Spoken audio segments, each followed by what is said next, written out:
How's your role changed then, as you've obviously got experience in that arena? Obviously, you went in that first tsunami, and then I'm assuming your role's changed over the years with your experience. How does that look? You like incident manager? What sort of roles are there? Because I'm senior incident director, that means I'm managing that family assistance centre. Right. So now, actually, I don't get to work with families as much.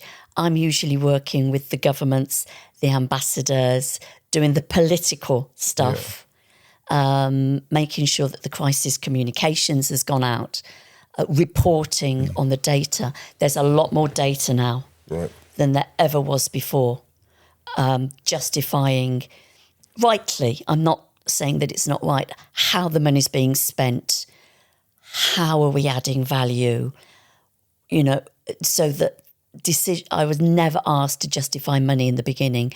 Now I am, and that's right that happens. I've been interested to know, obviously your background was in aviation, obviously going from air crew, is that right? Cabin crew. Cabin crew, air crew. So what's the general background of most of the people that work in that space then, doing that sort of role? Some aviation. Okay. Because it's so regulated, what has to happen. Forensics. Okay, yeah. Logistics. So we get a lot of ex-police, fire, military, less military. There's obviously a big search element to this job. You'd think there'd be more from that. But. Well, when you spoke on course, actually, the level of interest of military guys around it has been high, where most of them, I don't know, as an area that so we didn't really know much how they seem. You obviously see it you kind of see it in Hollywood films, don't you? All the different agencies, but how does it all work, sort of thing. I didn't even know there's. I don't think people really. They kind of realise that somebody has to go in and clean up the mess, but the magic happens, and nobody really understands that there are people whose job it is to go in once something has gone wrong and clean it up. And don't forget, behind me is another group of people who have to clear up the salvage, the wreckage. And they're a completely different company. Now, I work closely with them, but they can't go in and do their job until I've finished my job. So they have to actually go in and physically clean up the mess. NGOs involved in this? Yes, sometimes. Certainly with the big tsunamis and things, yeah. What's the most, I presume, the most thing these types of companies do is aviation, plane crashes? Yeah. That's the bread and butter, unfortunately. There's a couple of plane crashes every year, I presume? Touch wood. There was, we haven't had one for a while. Touch wood. But yeah, a couple a year. So we asked a question about careers and how to get into that space. Obviously, when you teach on the SRMC, it definitely opens people's eyes to it as a potential area to maybe go into. One, what sort of backgrounds are people generally from that work in that space? And two, is there something in there, maybe the military backgrounds or fire brigade or services background that might be suitable? Even the qualities of a person as well, perhaps. Yeah. Not just this. It's so varied. I mean, literally anyone could do this. But generally, the people who are attracted to doing this kind of work are ex-coppers or serving, fire, paramedics, military background, search and rescue. We even have, people who work with mountain rescue, but also people who are very good at logistics and finance and admin and data collation, because I can't do that. We have people who are counsellors, although we don't counsel at family assistance. It's not a counselling environment. But okay, that's what, I thought it might have been. So what is that role then when you're talking family assistance? You are there to listen. You are a practical help when people are at their absolute lowest. Yeah. They often come to us in the family assistance centre You must naturally be doing a bit of counselling. No, you're not. absolutely you have not. to keep it really separate from that. 100%. Right. 100%. Because we don't want to start something that we can't finish. I'm only going to see these families for a couple of weeks. So I don't want to open them up to counselling when I can't take them on. The counselling comes later. This is proper trauma support. So these are people who, and it's as basic as people who are so paralysed with the trauma of losing their loved one either in a terrorist attack or in a plane crash. And it's supporting them so they can get the answers that they need from the authorities as a conduit, if you will, to the guidance and the advice that they might need around finances, legal, all of those sort of things. But also, I always say to people, it's holding families' hands through the bureaucracy of death. Death is very bureaucratic anyway.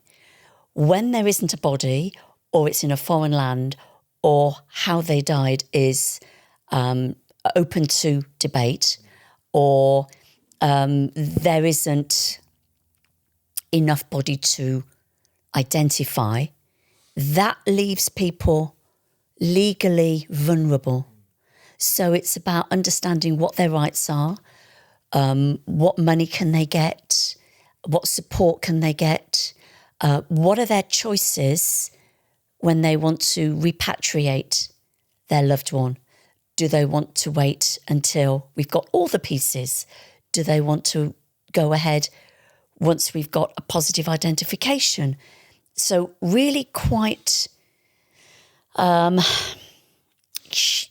basic human conversations with families to empower them to make the decisions that they need to make in what is the worst It must be so time of their difficult life. that to as being naturally empathetic people, I think we all are, definitely the three of us sat here, or that must be really challenging as well to have those conversations and keep it that not professional is the wrong word, but no, it is professional, and it doesn't and mean not you going can't down that route. Yeah, don't go down a route you can't. Stick to your swim lane. Yeah, it's interesting. It doesn't mean I can't be compassionate. It doesn't mean I can't be empathetic. People say to me, "How do you not cry in these situations?" Of course, I cry. I might not do it in front of the families, but I might have to go and have a little cry, sort the makeup out in my hotel room, and then come back. So when we're talking about the makeup of the sort of person that comes and does this job, that's got to be a big element, the strength of character and mind to be able to do something like that. I know we sort of jumped in, as you were saying, some of the interesting roles there that people can, or backgrounds they can come from, but that's got to be background. key. It's for me, it's not the background that matters, although if you are familiar with working with death and families, that helps, which is why the services are quite good at this, because it's what they've always done. But it doesn't mean you can't do it if you have an admin background or a data background. Not all the roles at a family assistance centre involve direct contact with families. You could still come and work at the centre and be really useful and never have contact with families, and still be a vital part of the team. But for me, it's the skills and the characteristics of people that I want. I want people who don't have an ego and don't need to be the centre of attention, because it's not about us, it's about the families. That's Boonix out then.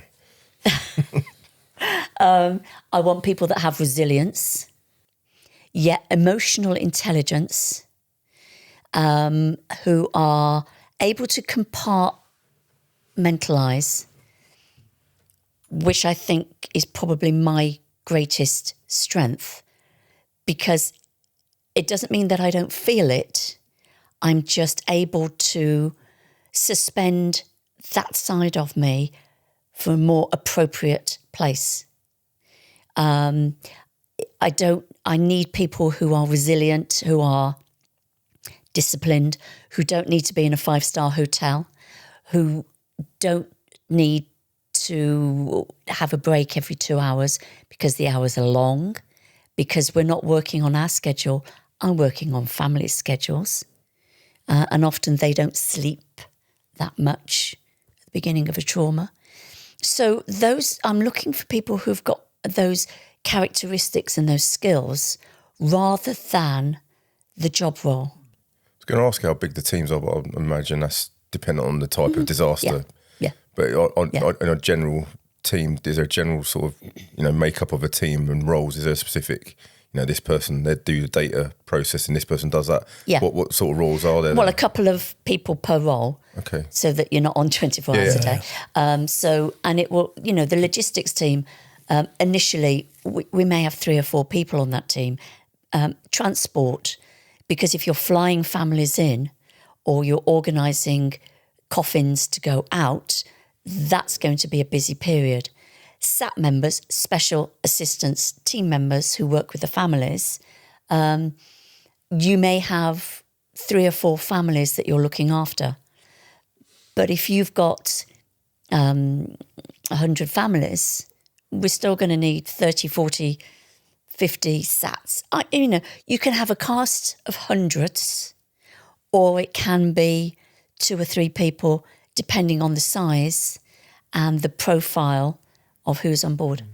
Can this be a full-time role for someone then to be on standby, or is it just you're on call if anything that I choose to do it as freelance, but I have done it as my full-time career role. Yeah. I chose, because I wanted to go into academia and I wanted to write and I wanted to do other things, I chose to do it freelance. But there are people who this is their job, yes.